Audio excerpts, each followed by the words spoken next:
In a lonely town somewhere, Mana had finally turned 15. She is a young girl who has a bit of an attitude. After all, she had been raised by the love and care of the old lady Baba. Mana was given all of her wishes and everything that she wanted whenever she wanted it. She was given everything except the freedom to leave her home. It had been several years now since she had left her home. She hadn't even left her bed, to be honest. Elsewhere, a boy named Yuta is heading straight to the village in search of a mermaid. You might think he is crazy, but it turns out that the whole village filled with women is actually a mermaid village.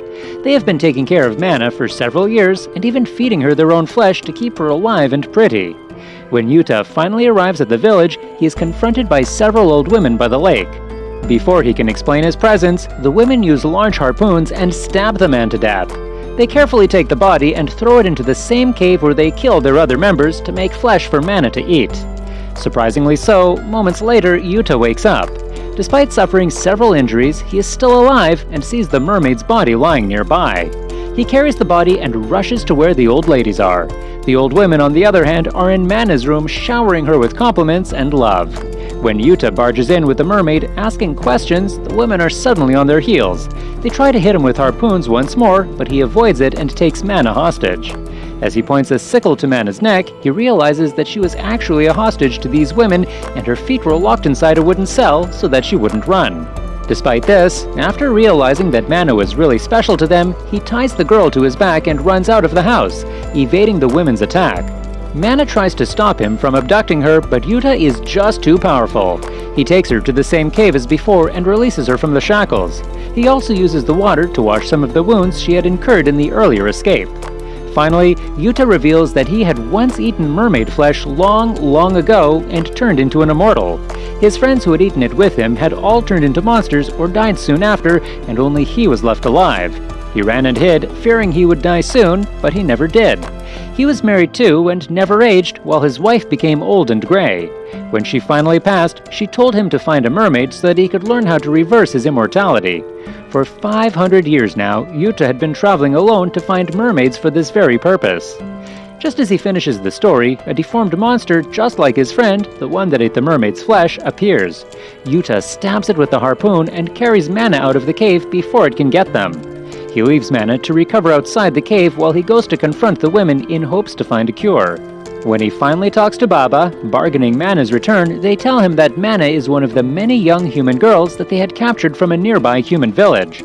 Most of the human girls had died when they had eaten the mermaid's flesh and turned into deformed ones, but Mana had survived.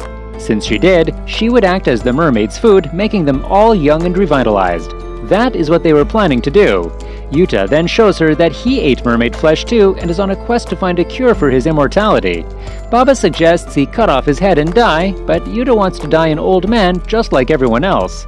Baba scoffs and tells them that might never really happen. After getting all the information he needs, Yuta tries to leave, but the women stab him once again. Mana is also captured and brought to the same place. However, this time, Yuta uses his strength to grab Mana and run away before anything could happen. They yet again head to the same cave because there is nowhere else to go. The cave opens up to the ocean, and that is their only path to escape, but the women soon open the floodgates and flood the cave. They wait at the other end of the cave. When the floodwater finally brings Yuta and Mana to the gate, they are all slammed by the ocean water and convert back to their original mermaid form.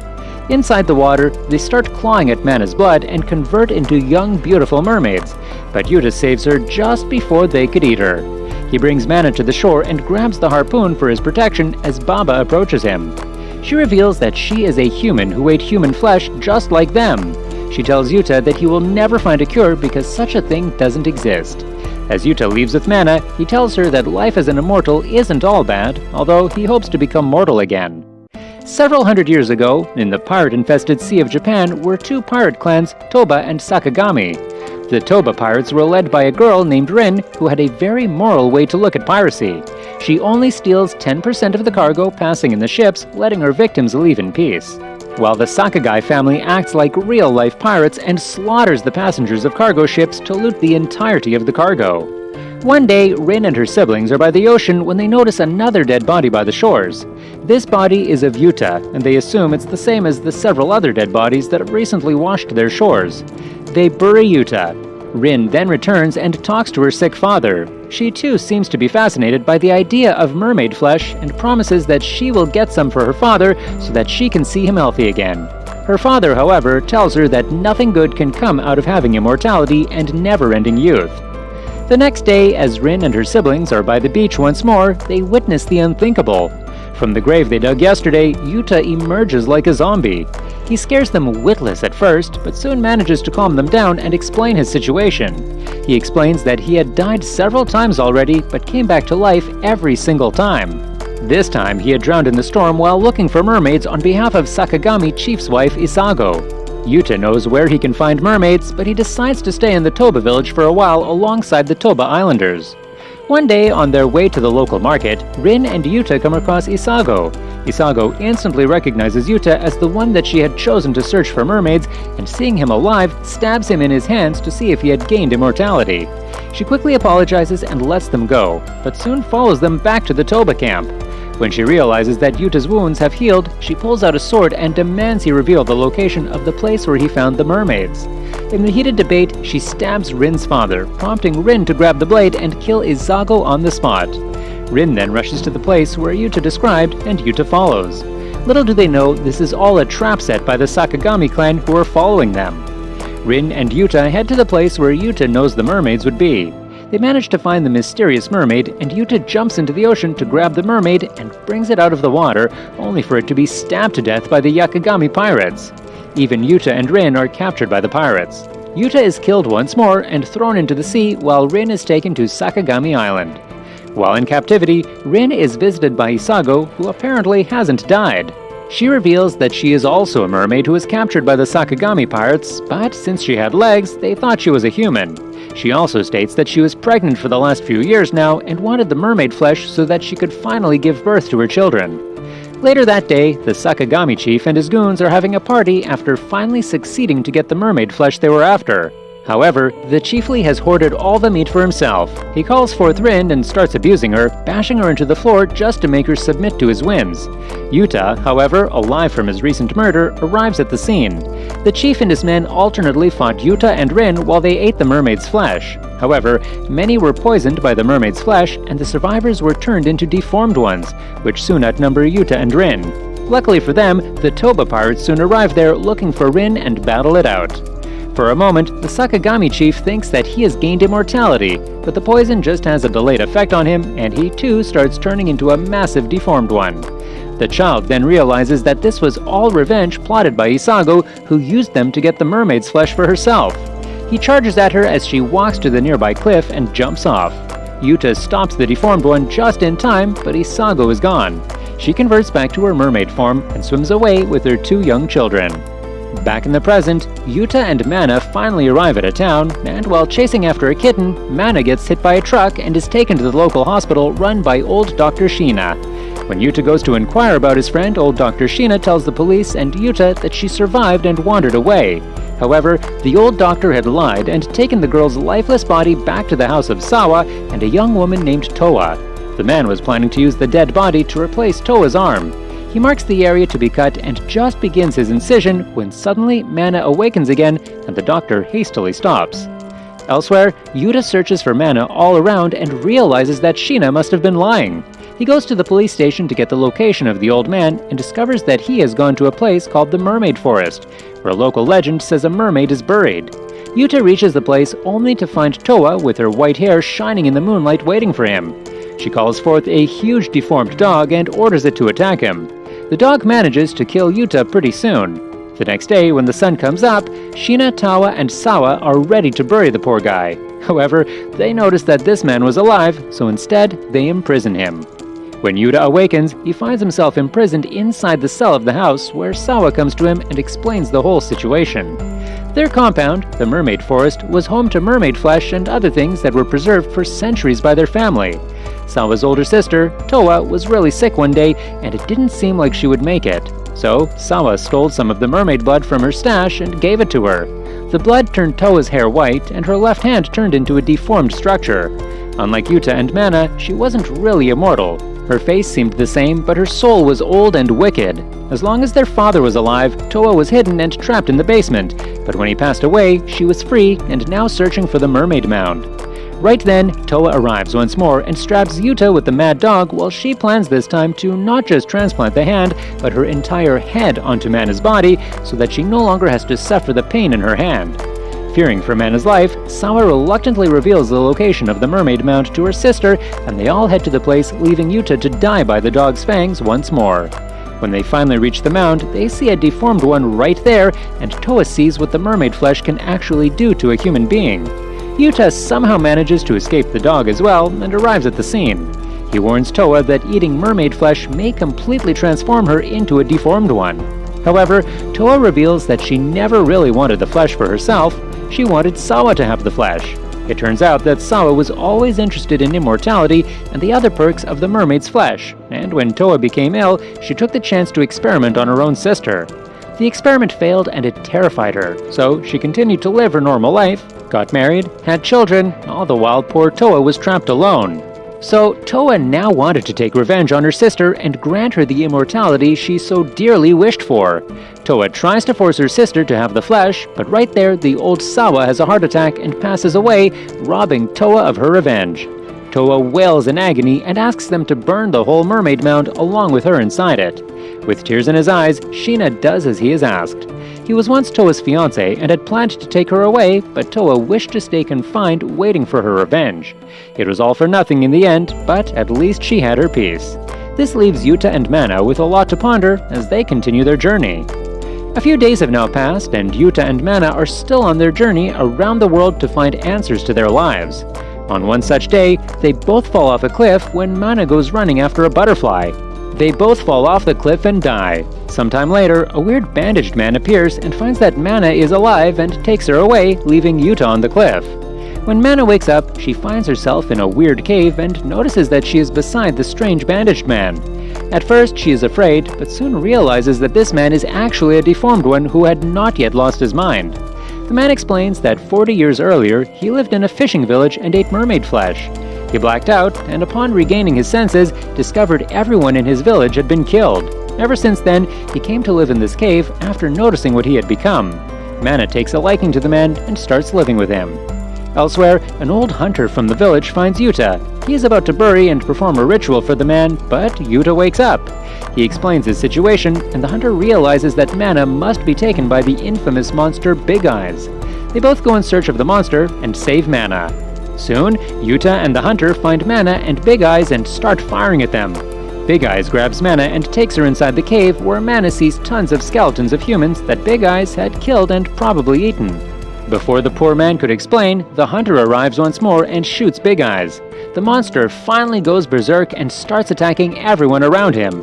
Yuta eventually manages to kill the monster. At his death, Big Eyes seems to have regained his mindfulness and thanks Mana for being there for him.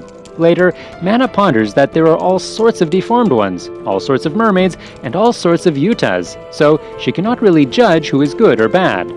While fishing with Mana, Yuta has a flashback to 1600, the first year of the Tokugawa shogunate, when he was 120 years old. He recalls an apparently 12-year-old immortal girl called Natsume who works with an old man whom she calls Pa. These two go around town claiming to be immortal and sell mermaid flesh, which is only just fish. Yuta didn't really make much of it at first, but soon he finds an itinerant monk attempting to kill Natsume. Yuta saves the girl just in time and takes her back to Pa. That night, he decides to stay with the two and finds something strange about the girl. She tries to eat Yuta's liver in the middle of the night. Later the next day, the monk comes to Yuta and tells him that after Natsume died, he used a piece of the mermaid's liver to resurrect her for Pa. The monk has decided to end Natsume's existence. She was never really meant to be of this world in the first place. However, he tells Yuta that the ceremony can only be done on a full moon, which is 15 days away, so she asks him to look after the girl until then. At first, Yuta wants to help the monk as well, but then he starts to see just how human Natsume is and changes his mind. He asks her to come with him and live a safe life. However, although Natsume agrees, Pa is unwilling to give away his daughter yet again. Turns out she was his only daughter who died in the war and was revived, and he could no longer afford to lose her. So he shows up to the place where Yuta called Natsume and attacks Yuta. Elsewhere, Natsume is attacked by the monk and he removes her liver. In retaliation, the girl attacks the monk, slicing off his hand, and runs away. She quickly makes her way to where Yuta is and finds Pa, who is devastated to learn of her situation. He could no longer save her, so he decides to die with her. The man takes his daughter and jumps off a cliff. Yuta finds Natsume still alive at the base of the cliff, but she dies in his arms and turns back into bones. With tears in his ears, Yuta carries the poor girl away. Back at the present, Yuta and Mana meet Nanao, a 10-year-old boy by the local river carrying an urn. He appears to have a strange medicine that instantly heals his wounds. Intrigued, they approach him and find out that the boy had escaped from being kidnapped. Yuta and Mana take Nanao home, where Nanao's grandmother shows Yuta and Mana a photograph of Nanao's mother, who does not appear to be the woman Nanao calls mother. Alone, Nanao's mother opens the urn, revealing the skin of a scarred woman's face. The next day, Mana and Nanao see Nanao's mother enter the cellar, but later, the woman from the photo emerges with a bandage on one side of her face. In the cellar, Mana discovers surgical instruments and the skin from the face of Nanao's mother. Meanwhile, Yuta follows Nanao's kidnapper, who meets the woman with the bandage covering a scar. Yuta overhears her call him Nanao, and he calls her mother, but she pushes him over a cliff. Yuta quickly goes to check and finds the man still alive. It turns out that this man is actually Nano from 25 years ago. His mother made him eat mermaid flesh forcibly before he left to be with his father. When he spitted the flesh out, he still gained a few powers, but her mother who ate the stuff became unaged for 25 years. She has now kidnapped his son, who she also called Nanao, and was planning to make him immortal too.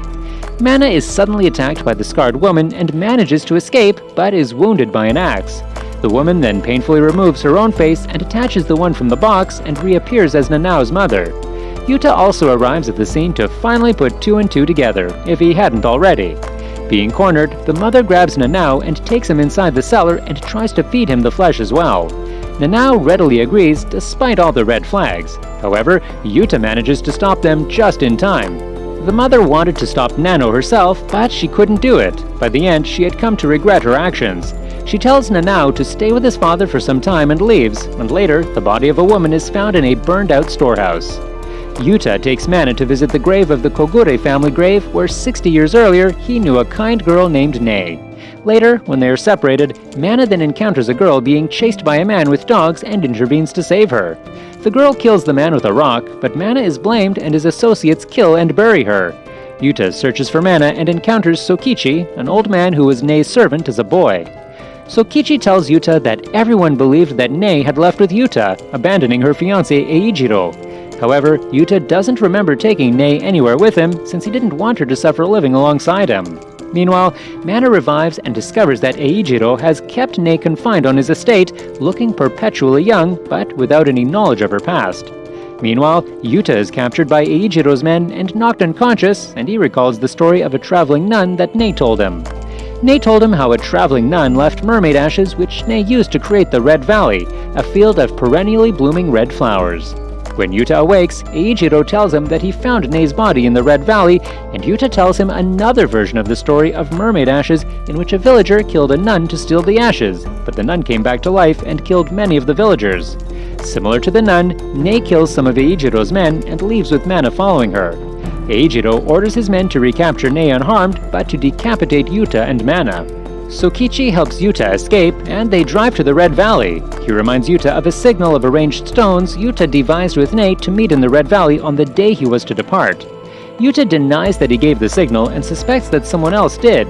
Eijiro and his men catch up with two girls and stabs Nei with his cane sword. He admits that he set the stone signal to test Nei's loyalty to him. When she arrived to leave with Yuta, Eijiro killed her in a jealous rage. Eijiro had planned to revive Nei with the mermaid's ashes, but could not find them. He explains that for decades he searched for the ashes, and after finally finding them, he used them to revive Nei's still pristine corpse laying in the Red Valley. Mortally wounded, Nei staggers into the Red Valley and remembers that Eijiro killed her there. Meanwhile, Yuta and Sokichi have escaped Eijiro's men and arrive at the Red Valley as well. They manage to take down the guards and subdue Eijiro. Yuta embraces Nei, and as she finally recalls the events of the past, she dies in his arms. Yuta and Mana encounter a boy called Masato who is traveling from Tokyo to live with his mother. The young boy is traveling alone, which intrigues the two, and they tell him that he is doing a great job before parting ways. One night, 2 years later, Masato stabs his mother in the chest, then cleans up the murder scene. However, the next morning when the housekeeper Yuki arrives, Masato's mother is alive again. At a nearby seaside, a nearby construction site where Yuta and Mana are working, Yuta learns about a mysterious body that washed ashore and how after Masato's mother died in a boat accident, she came back to life. So he decides to give this strange woman a visit. At the house, Masato's mother notices that her chest wound isn't healing and attacks Masato, demanding mermaid flesh. She grabs a knife and is about to attack the boy, but Yuta arrives on time and saves him. It seems that only Yuki, the housekeeper, is actually worried about the young boy, but soon she too is about to be married. Before the wedding, she goes to Yuta and asks him to look after the boy. She then goes to give her final goodbye to Masato. However, there is a secret that no one knows. Masato gives Yuki a piece of mermaid flesh, hoping to make her immortal, but she becomes a deformed instead and attacks Masato and his mother. Yuta and Mana arrive in time, and while Mana runs away with the kid, Yuta manages to kill the monster, but then realizes that it was Yuki. Mana escapes to safety with Masato, who leads her to his hiding place. Meanwhile, Masato's mother tells Yuta that the immortal Masato gave her mermaid flesh after a Pacific War bombing raid, making her essentially his immortal captive mother. At first, their lives were fine, but soon, the mother realizes that she was trapped. She tried to kill the boy, but it didn't work either. So she ran away and remarried, but she was faced with a tragic accident, and he found her again from after news of the boat accident. The woman finally finds the sweet release of death from wounds inflicted by the deformed. In his hideout, Masato suddenly tasers Mana. He had chosen her as his new mother, but realizes that she has too much of a strong connection with Yuta, so he goes to finish Yuta first, after tying the girl with barbed wires. Masato returns to the house, where he tricks Yuta into being caught in a booby trap of piano wire which cuts deeply into his neck. Masato explains that he is over 800 years old and recounts how he used mermaid flesh to transform many women into becoming long-lived mothers to him, but they all eventually died. Finally, having found the immortal Mana, he was not going to let her go. Mana, on the other hand, escapes her bonds and arrives to save Yuta just as Masato is in the process of beheading him with an axe. Masato shoots Mana, who, as he dies, promises to kill Masato if he shoots Yuta. Suddenly, something snaps and Masato is no longer interested in Mana or Yuta and sets the house on fire before leaving in the family car. The young boy soon loses control, and as a head-on collision with a truck is imminent, he resolves to find his next companion after he comes back to life. Before they could be burned to death, Mana awakens and drags Yuta out of the house. Yuta eventually revives and finds Mana crying tears of joy. Life is strange, and so is this mermaid story, and it doesn't really seem that Yuta and Mana will ever find a way to break their curse. At least, they are alive to keep trying. Make sure to subscribe and turn on notifications so you can watch more videos like this. Thanks for watching.